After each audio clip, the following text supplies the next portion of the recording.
เด้อสดๆเด้อ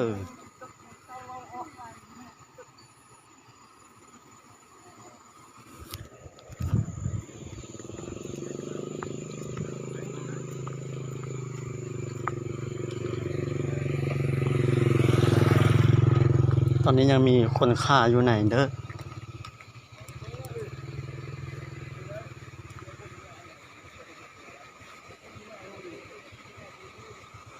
เฮ้ยเฮ้ยแวะจักคนอยู่ไหนผู้เดียว เดี๋ยวเฮ้ยใจเย็นๆเด้อใจเย็นๆเด้อรถกำลังมาฮอดเครื่องทางแล้ว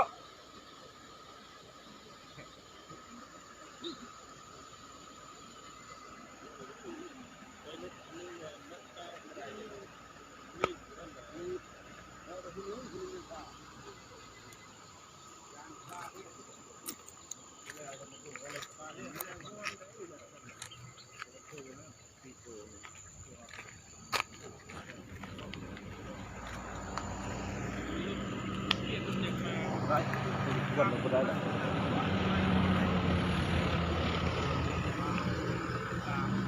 แล้วขับรถกวดกันมันนิ่งเลยนิ่งเลยเดินนิ่ง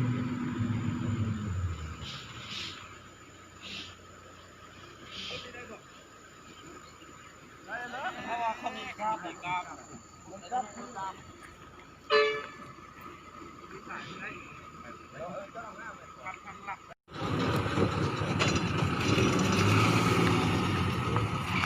ตอ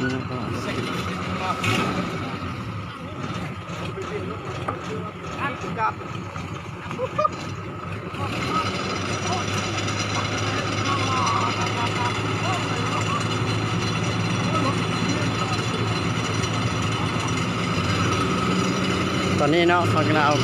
ยินรถขึ้นเนาะลงลายนะครับโอ้ยนะครับ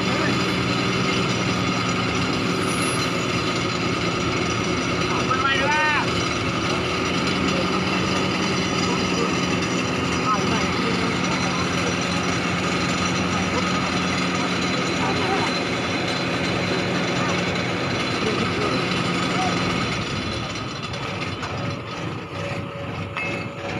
จะลงมาล่านะมันเป็นช่วยเลยครับโอ้ยรถแล่นเนาะ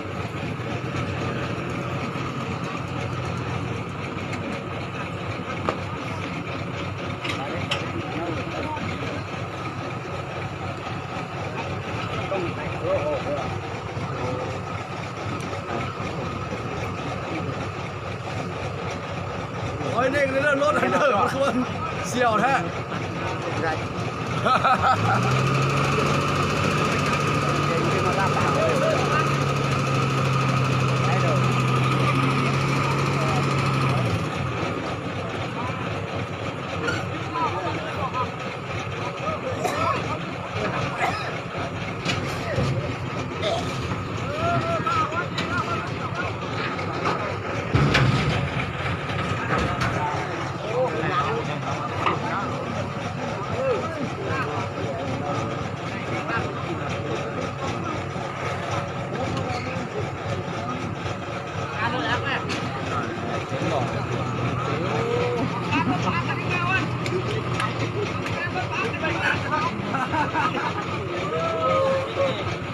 ไปอยู่ทางน้ำเบิ่ง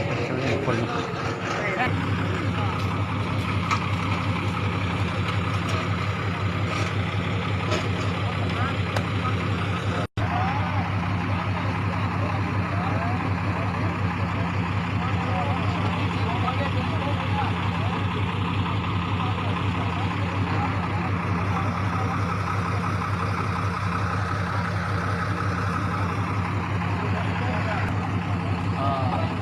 พาไปกันเลยอ่ะ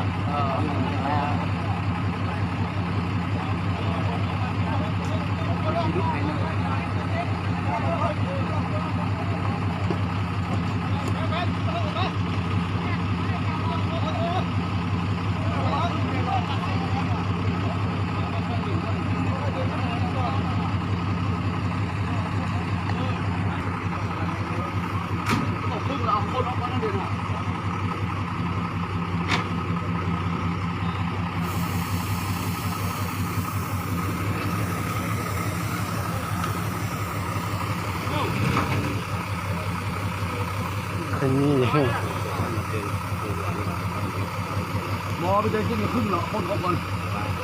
เป็นถึงมันเป็นง่ายกว่าเราเกิดอะไรที่มันถึงมันเป็นเป็นอย่างนี้แล้วมันเป็นนี่มันกันที่ว่า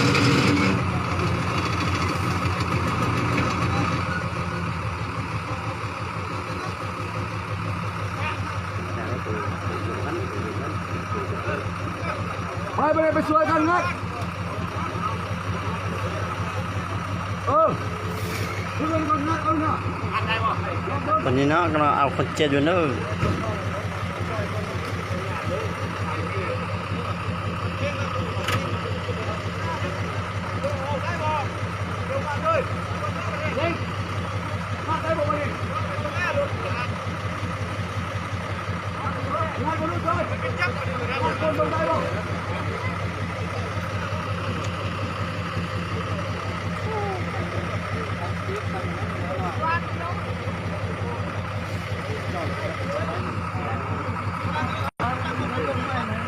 คุณลุงมันอะไร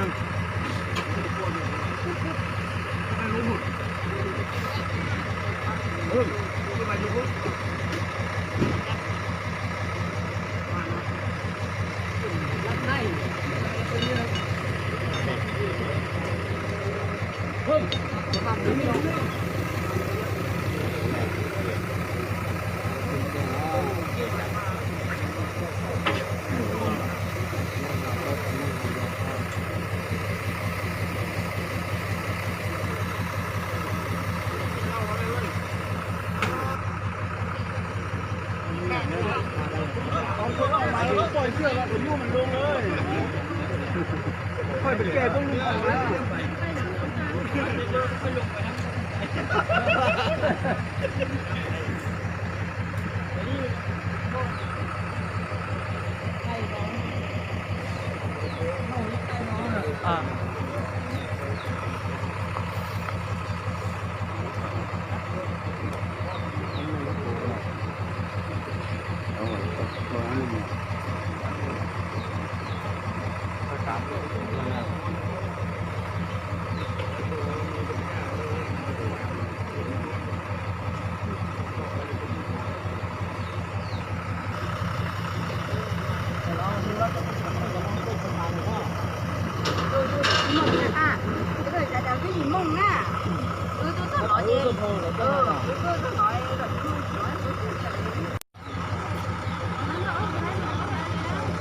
เข้าใจอ่ะ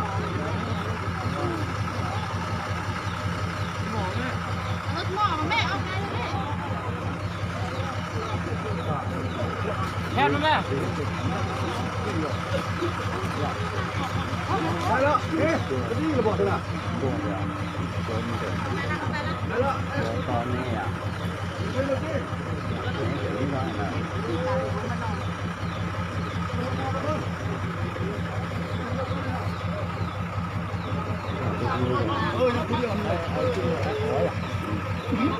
anh được rồi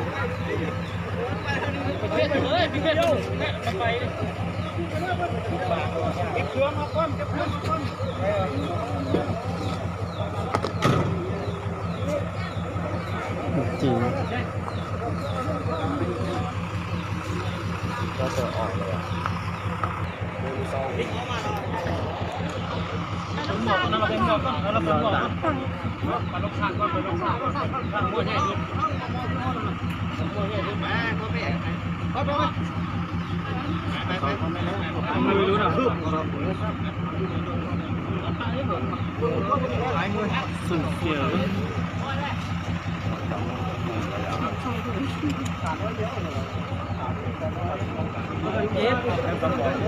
จังเขา